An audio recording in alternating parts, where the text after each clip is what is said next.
Si Bongbong Marcos bangag noon, ngayong presidente na bangag natin ang presidente.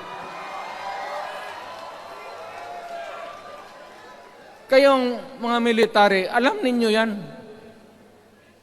Lalo na yung nasa Malacanang. Alam ninyo, the armed forces of the Philippines, alam ninyo, may drug addict tayo na presidente, putang inang yan. Nung ako'y mayor, pinakitaan ako ng evidence ng PDEA.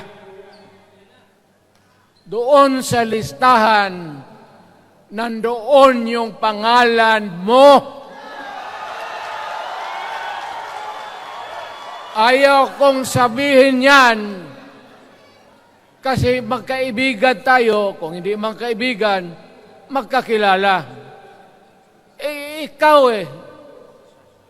pumapasok kayo ng alanganin.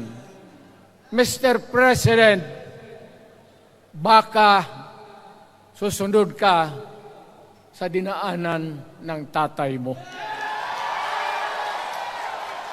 Diyan ako takot. Ayaw ko mangyari sa iyo yan. You are testing the waters. Not even. You are, pushing to the limits ang pasensya ng Pilipino. Wag na wag mong gawin yan. You want to perpetuate yourself in power at the expense ng buhay ng bayan. Huwag ninyong kalimutan, Mr. President, ang delikadesa. Mr. President, huwag mong kalimutan na isang term ka lang